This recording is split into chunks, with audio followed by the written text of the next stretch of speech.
Oh, yes, is this Halloweenie Roast? Yes, it sure is. How you doing today? Oh, I'm just jolly.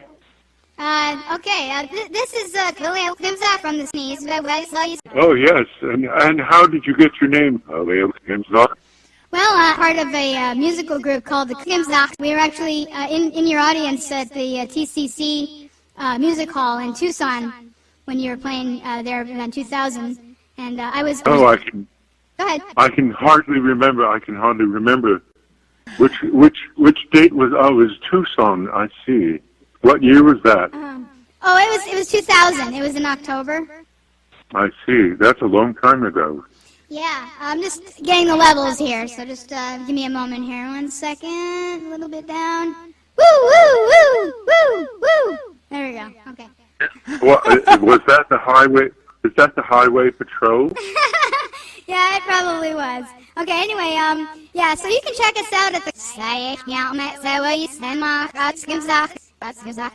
Okay.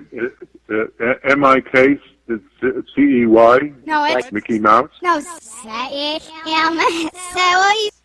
Okay, and then you say mouse after that, right? M-L-U-S-E? Yeah, exactly. So, Okay, I think I can bandy that about. Okay, so it's hard to come up with questions no one has asked you before, but I'll give it a try.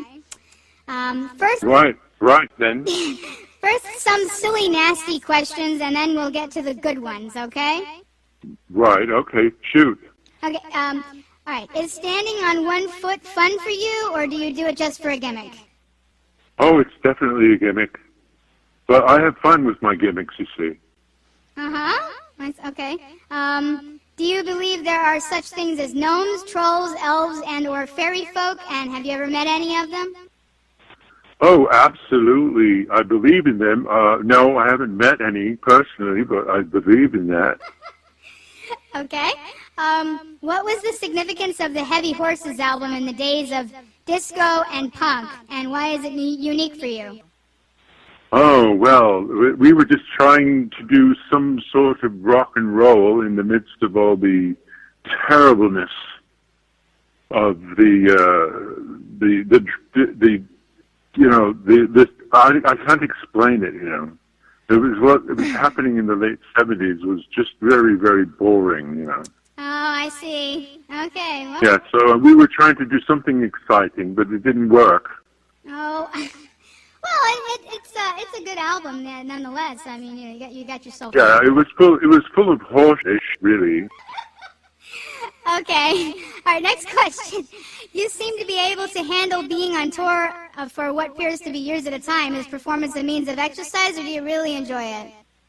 Oh, yes, and both, actually, because I enjoy it, and it's good exercise, and I'm looking forward to do it again.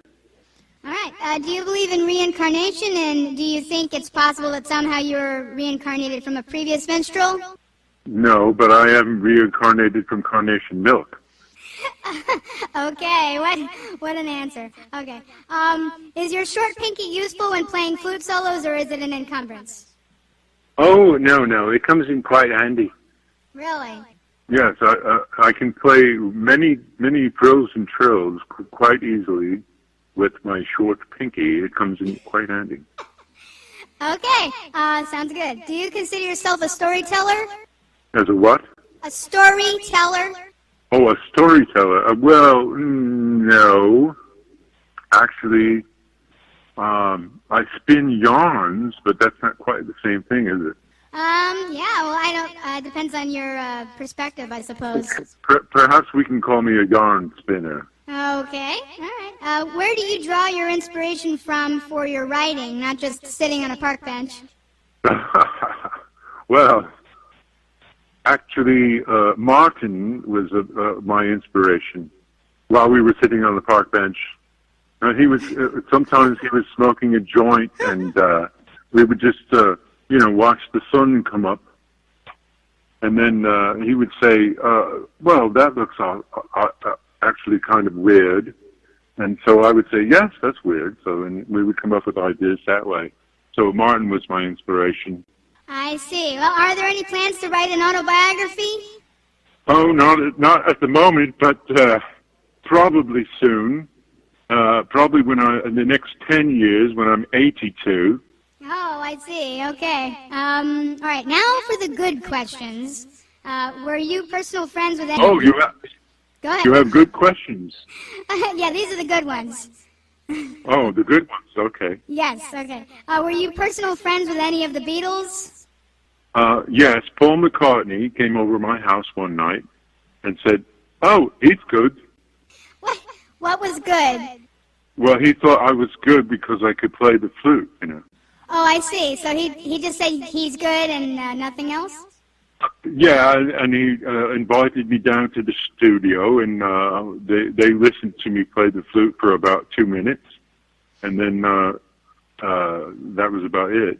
I see. Okay, that's an interesting little story there. What were the? Oh yeah, that's about it right there. Okay. What were the effects of the loss of John Lennon in 1980 upon you, the music media, and society? Oh, that was very painful now, wasn't it? Yes, it is a very the effects on everything, that's hard to say. It's probably, across the board, some sort of, what would you call it? I'll tell you what it was. If you don't mind me speaking French for a moment, it was a, c'est la vie. Oh, yeah. So goes the war. Okay. Is new music, especially instrumental composition, relevant in industrial societies such as America or Great Britain? Well, in Great Britain, a bit, but in America, definitely not. I see. Well, what's the difference between the two? Well, Great Britain has a little bit more history behind it, and I believe that the Americans really don't know quite about music. Oh, I see. Well, why do you think that is? Well, because you're a bunch of ruffians. Okay, I'd have to agree with you about that. Are there any? Right. So. Okay. Are there any similarities between your music and the music of Frank Zappa, such as the use of polyrhythms?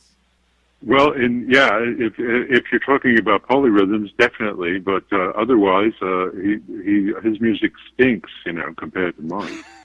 Well, that's a harsh thing to say. Well, he's one of the ruffians, as I said about American. Oh. He's an American ruffian. Oh, and there's no exception to if you're an American, you're automatically a ruffian, and you're. Oh yeah, including you. Okay. All right. Well, Oh, you're laughing. See, you're laughing. You see. That's because you're funny. I'm not funny. I'm just Raoul. Okay. Well, same difference. Okay. Do you think the music business is robust or in a slump? Oh, it's robustly in a slump. I mean, sorry, did I say strump or slump? Yeah, right. Well, that rhymes with another word, right? Yes, right. That's right. Okay. We know who we're talking about. Absolutely. A couple of YouTube questions. How does I just love YouTube. Yeah, go ahead. Okay. How does the fact that your music is available for free listening on YouTube affect your sales? Oh, I hate it. Really? I think it's absolutely piracy on the highways, and I wish that something could be done about this sort of thing.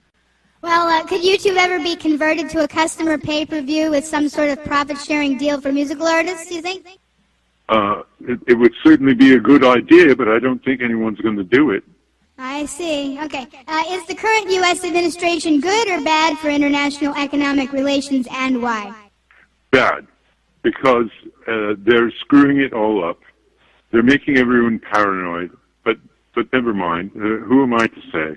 Well, I value your opinion about that because you've been around for a while, and you observe the different times and everything. So. I'm not a Roger Waters, right? Okay, I hear you there.